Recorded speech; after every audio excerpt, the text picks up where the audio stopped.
ще ви разкажа една омагьосана приказка, която ме осени и вдъхнови да напиша точно на 2 юни. А защо ли? Чуйте и преценете сами.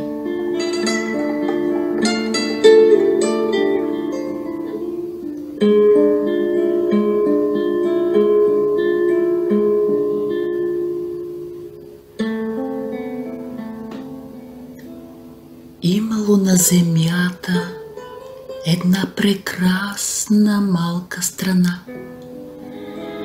Тя била много красива. Цялата красота на света била събрана в нея. А самата тя била като от приказките. Всичко си имало в нея. Високи сини планини, море, пълноводни реки, минерални извори, долини, водопади, гори, езера, малки рекички лакатушали навред. Китни причудливи селца се гушили в полите на Балкана и само червените им кълпачета се откроявали сред тази огромна зелена каскада от най-различни и свободно реещи се корони на дърветата, които приливали в безброй цветни и зелени нюанси. Те те подканвали да се спуснеш по склона и да се впуснеш в очакваното, неочаквано приключение. Тучните ливади били посипани като с диаманти, с най-невероятните, красиви и пъстроцветни цветя, които човек можел да си представи. Накъдето и да погледнал човек, виждал винаги различна картина, толкова богато изпъстрена, обагрена в най-причудливи цветове и багри. А пейзажите спирали дъха и омагьосвали със своята необятна красота и омая. Небето имало най-необикновеният син цвят и никоя друга страна по света нямала такъв. А само в тази малка, истински богата и необикновена малка страна.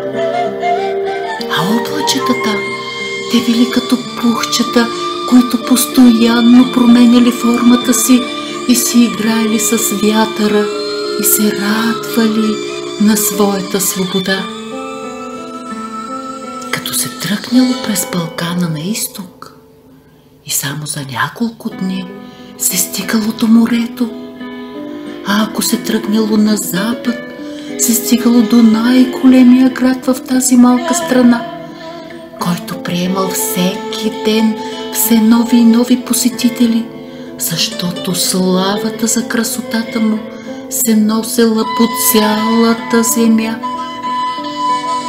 На север, ако се поемело, се стигало до огромна пълноводна река, по която плавали много речни кораби и разнасяли славата за богатството и красотата на малката страна. А на юг, ако се тръгнало, се стигало до невероятна розова долина, която разнасяла своя аромат навред и омайвал всеки преминаващ пътник. Много богата и красива била тази страна, само че хората, които живеели в нея, не забелязвали тази красота. Те били омагьосани от зъл магьосник, да не виждат това, което притежават, а си мислели, че навсякъде по света е по-красиво и по-хубаво, отколкото в тяхната малка страна. Прокобата им била наложена до тогава, докато не се намери някой юнак, който да развали магията. Нямало да бъде никак лесно, защото трябвало да се измине дълъг път с много препятствия и трудности. Винаги имало кандидати, които да тръгнат по нелесния път и да развалят магията, но все нещо се случвало и докато тръгнали, и те се отказвали, защото все се намирало някой, който ги придумвал да не стигнат до целта.